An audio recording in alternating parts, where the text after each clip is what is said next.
नमस्ते everyone, my name is physio doctor Alok Upadhyay. Hope करता हूँ कि आप सब ठीक होंगे। और मेरा आज का ब्लॉग है सर्वाइकल पेन के ऊपर। वो पेन जो गर्दन में होता है, वो पेन जो गर्दन से ऊपर की तरफ जाता है। तो इसको वैसे तो सर्वाइकल पेन भी कहते हैं, और अगर अपने साइंटिफिकली बात करें, डॉक्टरी भाषा में बात करें, तो जो सर्वाइकल से पेन ओरिजिनेट होता है उसे सर्वाइकल पेन कहते हैं। अब सर्वाइकल होता क्या है? इस एरिया की जो वर्टिब्राज है उनको सर्वाइकल वर्टिब्राज कहते हैं। 7 वर्टिब्राज होती है इसमें। वो क्या है कि धीरे धीरे उसके ऊपर जो मसल्स है विद द टाइम वो क्या है थोड़ी स्टिफ हो जाती है। आपका ज़्यादा देर तक बैठना, गर्दन झुका के मोबाइल करना और कंप्यूटर करना, जिससे क्या है कि सर्वाइकल की मसल स्टिफ हो जाती है विद द टाइम। और धीरे धीरे जो उसके आसपास की जो नर्व है, जो वहाँ से वर्टिब्रा से नर्व निकल के ऊपर जा रही थी, आगे शोल्डर में आ रही थी, हाथों में आ रही थी, वो क्या है कि कंप्रेस होने लग जाती है, वो इरिटेट होने लग जाती है। तो उससे क्या है कि सर्वाइकल पेन आते हैं। तो अपने को इसमें करना क्या चाहिए? सबसे बड़ी बात तो ये कि कभी भी जब भी आपको टाइम मिले तो कभी भी आप दिन में थोड़ी नेक की स्ट्रेचिंग्स जरूर करें। Basic stretchings, left, right, down and up. धीरे धीरे 5-5 सेकंड थोड़ा थोड़ा रोक रोक के ये स्ट्रेचिंग्स करनी चाहिए। इससे क्या है कि जो मसल में स्टिफनेस आती है, जो मसल में टाइटनेस आती है, वो नहीं आएगी। तो उससे क्या है कि सर्वाइकल का पेन इतना जल्दी नहीं आएगा, और जो भी पेन है वो धीरे धीरे सबसाइड होने लग जाता है।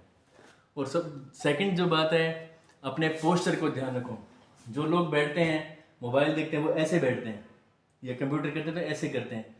उससे क्या है कि जो सर्वाइकल का एरिया है C3 C4 वाला, दिस वन, ये क्या है कि डिसबैलेंस हो जाता है, डिसअलाइन हो जाता है। तो उससे क्या उसके आसपास की जो मसल है वो स्टिफ हो जाती है, उनमें कंप्रेशन आने लग जाता है, वो इरिटेट होने लग जाती है। तो उससे भी क्या है कि आपका सर्वाइकल कभी ठीक नहीं हो पाता।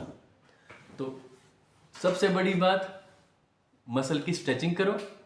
हाँ, थोड़ा हॉट एंड कोल्ड भी कर सकते हैं आप, क्रायोथेरेपी भी ले सकते हैं, बर्फ़ का सेक भी कर सकते हैं, उससे भी मसल का पेन कम हो जाता है। और स्ट्रेचिंग्स के साथ में स्ट्रेंथनिंग बहुत ज़रूरी है। स्ट्रेंथनिंग में क्या करना है कि बिल्कुल स्ट्रेट सीधा बैठना है, दोनों हाथ यहाँ लगाए और गर्दन को आगे प्रेस करना है, 5 सेकंड रोकना है, फिर छोड़ देना है। इसको 5-7 बारी करना है, दिन में 2 बारी 3 बारी करिए। सेकंड एक्सरसाइज, गर्दन सीधी रहेगी, दोनों हाथ पीछे और गर्दन को पीछे पुश करना है। 1 2 3 4 5 रिलैक्स, 1 2 3 4 5 रिलैक्स। इनको आइसोमेट्रिक एक्सरसाइज कहते हैं। इससे क्या कि मसल, जो वीक मसल है उसमें स्ट्रेंथनिंग आती है, उसमें ताकत आती है, तो मसल्स धीरे धीरे स्ट्रांग हो जाते हैं, जिससे क्या कि इतना जल्दी वो फटीग नहीं होंगे। तो आप जो काम करते हैं उसमें क्या कि काफ़ी लंबे समय तक आप काम कर पाएंगे। और इसके बाद में थर्ड एक्सरसाइज है, नेक को ऐसे घुमाना है, हाथ रोकना है, हाथ से रोक के, और फिर नेक को इधर घुमाना है। मैं रोक रहा हूँ, हाथ का जोर भी लगा रहा हूँ। ये रोटेशन एक्सरसाइज होती है। राइट, अब लेफ्ट, इधर पुश किया, 1 2 3 4 5, देन रिलैक्स। इसको बहुत ही रिलैक्स और इजी वे में करना है। लोग लगे हुए हैं जोर मारने, नहीं, पुश करा, रोका 5 सेकेंड, 1 2 3 4 5, देन रिलैक्स। ऐसे इस बार इस जगह 5 बारी करा, फिर इस जगह 5 बारी किया। बीच में रिलैक्स करो, 5 से 10 सेकंड का रिलैक्स जरूर करो हर एक एक्सरसाइज के बाद में। और उसके बाद में अपना थोड़ा ब्रीदिंग एक्सरसाइज कर ली।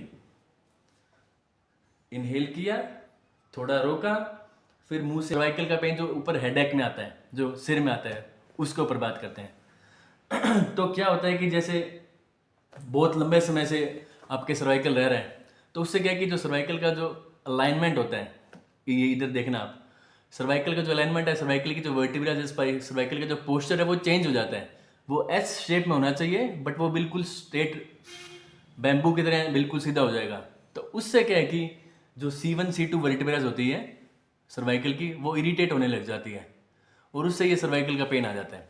ओसिपिटल रीजन होता है, ओसिपिटल रीजन होता है जहाँ पे अपनी खोपड़ी खत्म होती है और सर्वाइकल की वर्टिब्रा स्टार्ट होती है, ये वाला, यहाँ की जो मसल होती है ये स्टिफ हो जाती है, तो उससे क्या है कि हेडेक आने लग जाता है। तो इनको ज़रूर आप हल्का हल्का थोड़ा थोड़ा कंप्रेस करें, थोड़ा थोड़ा दबाएं। ये वाला, ये मेरा बोन यहाँ स्टार्ट हो गया, इसको ज़रूर दबाएं। इससे क्या है कि थोड़ा दबाया 3 सेकंड, फिर छोड़ दिया, फिर दबाया 3 सेकंड रोका, फिर छोड़ दिया। इससे आपको बहुत रिलैक्स मिलेगा। ये ज़रूर आप दिन में 2 या 3 बारी 4 बारी कर सकते हैं, पर ये ध्यान रखें कि अगर आपको ये दबाने से नोजिया फील हो रहा है, जी घबरा रहा है, जी मचलता है अगर ये दबाने से, तो ये नहीं फिर आप पॉइंट प्रेस करें। अदरवाइज ये बेस्ट है, इससे आपका सर्वाइकल का पेन काफ़ी हद तक ठीक हो जाएगा जो हेडेक में जा रहा है। और अगर अपने आगे बात करें इसके ऊपर, तो ये जो रीज़न है ये वाला, ये वाली जो मसल है, इस वाली मसल्स को भी आप धीरे धीरे हल्का हल्का सर्कुलर वे में पीछे की तरफ मसाज करते करते ले जाएं। ये भी बेस्ट मसाज टेक्निक है। सर्वाइकल में है अपना जो टोवल होता है उसको, जैसे ये टोवल है, इसको ऐसे रोल किया और ये टोवल, बस इस टोवल को ऐसे गर्दन के नीचे लगा लिया, ताकि जो आपका पोस्चर है, जो सर्वाइकल पोस्चर की मैं बात कर रहा था, वो पोस्चर मेंटेन रहता है। जिनका धीरे धीरे मसल स्टिफनेस की वजह से पोस्चर खराब हो जाएगा सर्वाइकल का, अगर वो ये पिल्लो लगाएंगे, नॉट पिल्लो, ये टोवल लगाएंगे सिलेंड्रिकल करके नेक के नीचे, दिस रीजन, तो उनको बहुत रिलैक्स मिलेगा, उनको बहुत आराम आएगा, उनका सिर दर्द भी काफ़ी ठीक रहेगा। उनको सर्वाइकल में भी लगाते ही उनको 1-2 सेकंड में ही पता लगेगा कि ये बहुत रिलैक्सिंग है। तो ये चीज़ करनी चाहिए। मेरे से पूछें क्वेश्चन, मैं आपको बिल्कुल उसका आंसर दूंगा।